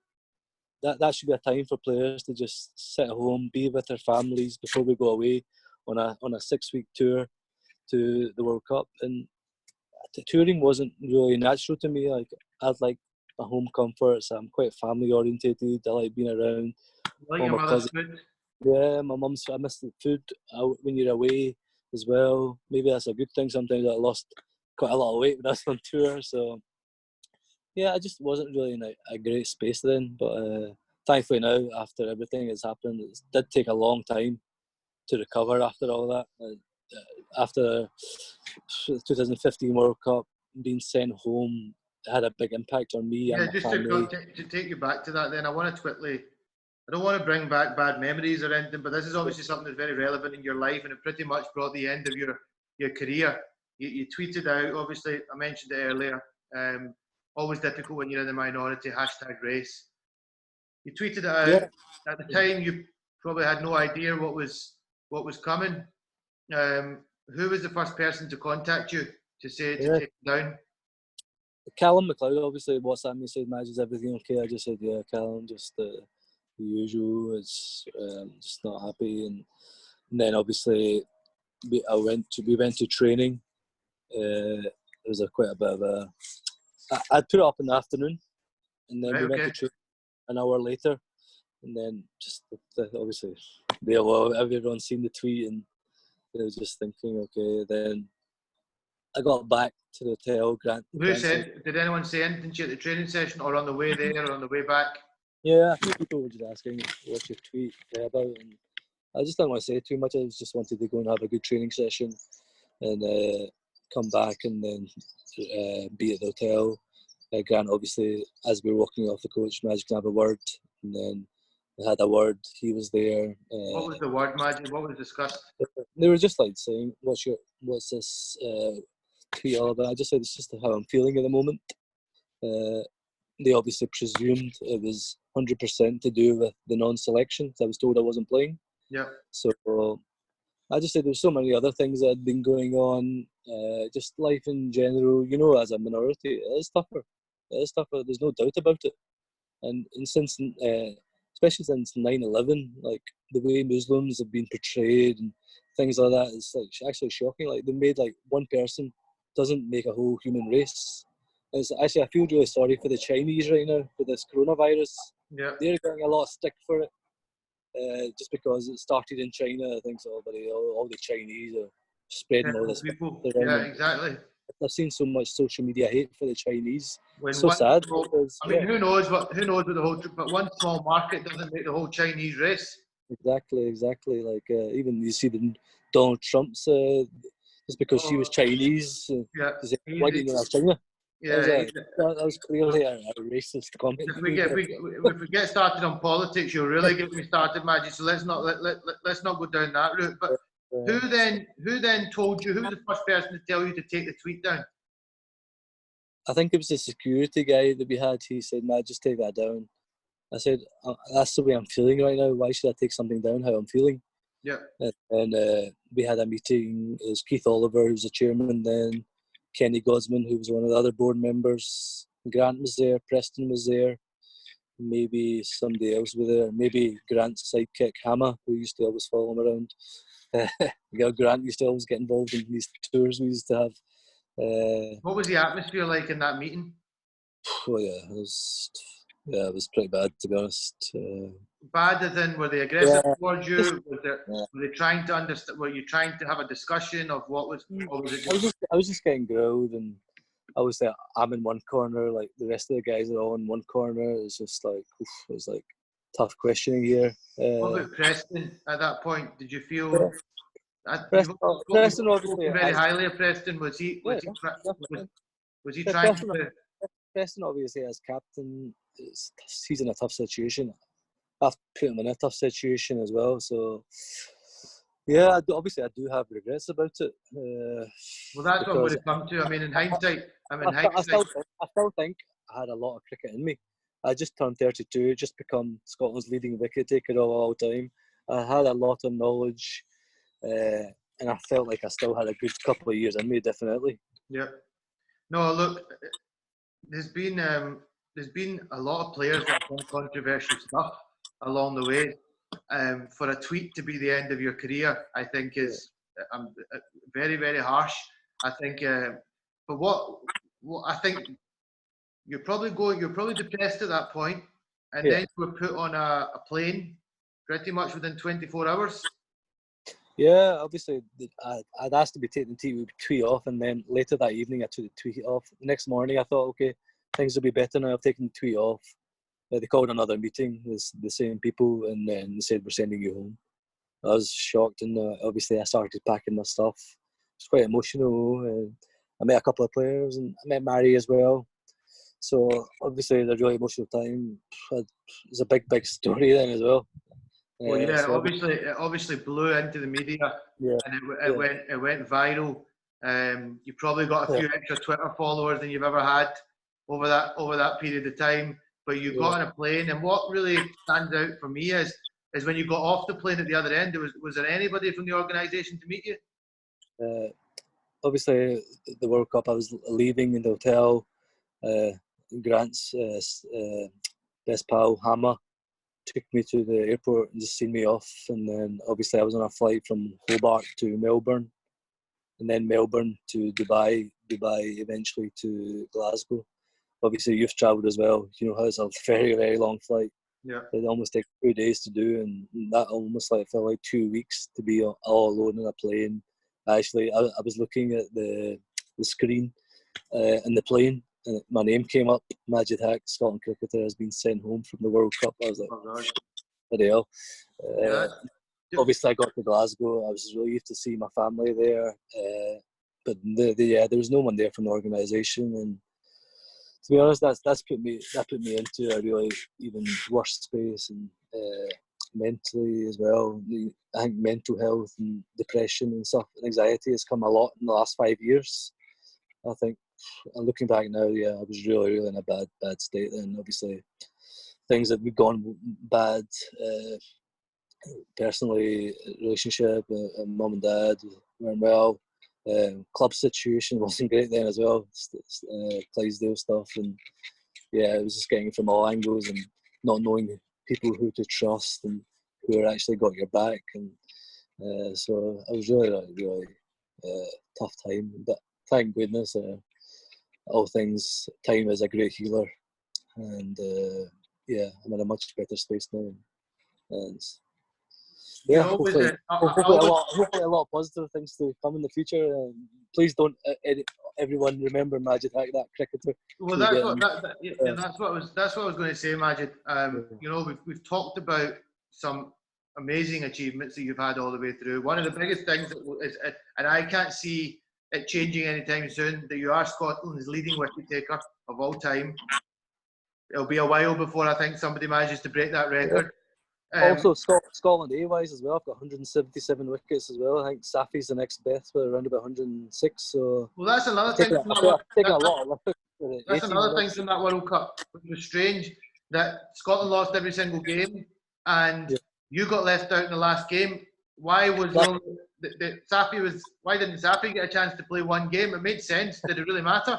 So it did leave a couple of question marks back home. I certainly put out a Facebook status at the point saying, okay, you left Majid out, but then why is Safi the only other guy in the squad not getting a game? And I'm actually due to speak to Safi, so I'll be interested to touch on that subject with him. Safi, obviously, the year before to qualify, he was one of our outstanding bowlers in that tournament. Yeah, he bowled superbly, and he played some crucial match-winning innings as well with the bat. Yeah, I think his innings was Rob Taylor to see us over the line against Kenya was brilliant under the pressure that we were in. And I couldn't believe as well Safi didn't get one game at the 2015 World Cup. But after that, he's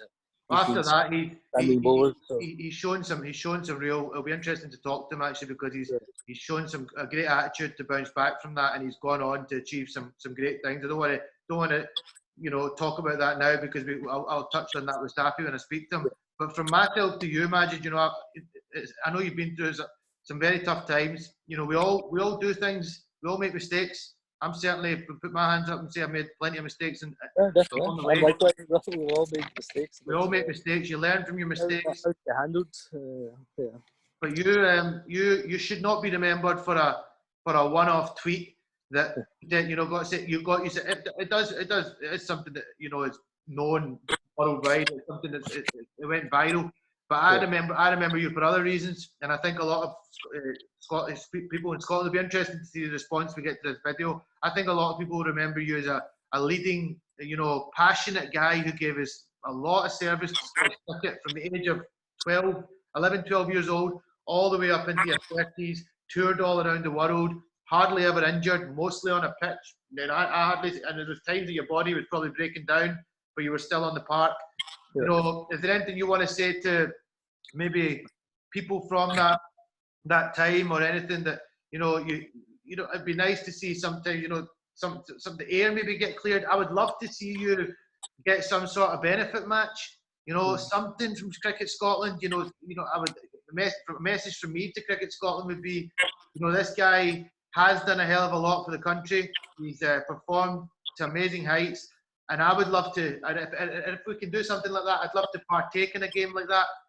But I do think a benefit match or something would be nice for you, Majid, because clearly you've not had the fairy tale ending. Yeah, I just don't think everyone gets the fairy tale ending, unfortunately. But it is what it is now. I think it's been well documented and everything. Obviously, I've got cousins now who are pushing to get into the Scotland field team. I've got one cousin who is one of the top bowlers in the team at the moment, and Hamza. Yeah, Tahir. talented. I've also got a couple other young cousins as well who are pushing Scotland A team stuff, and Haroon Tahir, Hamza's little brother, and Timur Ahmed as well, who's a quality junior all-rounder. I think there's another generation coming as well. Another talented generation. Yeah, there's a few boys who are in the district West under 15 squad as well. One's Hamza's youngest brother. One's Timur's younger brother Uzair, who's a genuine leg spinner batsman. So we've definitely got cricket in our genes, and I'm hoping one day I might get married and have kids, and they can be the same. I've got a little nephew right now, and hopefully one day he can follow his uncle's footsteps and get into the Scotland stuff. So look, it's a great story. It's a great story, and you're obviously at the top of the tree. So I hope you get lots of pleasure watching on now and seeing. Obviously, you've still got life left in the old boy yet. You've still got plenty of cricket, I'm sure, to play. But you're going to get a lot of pleasure watching these boys, your cousins come through, and I'm sure you'll pass on a lot of your wisdom to them. But from myself to you, I just want to say, good to see you bounce back from coronavirus. You've got you've had a fantastic career, Majid. There's a lot to be proud of, and people should remember you for that. And look, we've all got a bit of controversy along the way. I hope in time, anyone that has differences with you or you have with them, can sit down someday over a cup of coffee and sort these problems out. But thank you very much for your time. It's been fun talking to you, taking a trip down memory lane. Enjoy the rest of your Ramadan. We've got a few hours left in the day to our fast open. Unfortunately, we're not going to probably get to celebrate Eid the way we want, but I look forward to sitting down and having a bite to eat with you when all this time passes. Sounds good, Shaky. Thanks. Eid Mubarak to you and your family. Thank you. Mubarak. Take care now. Good Hafiz.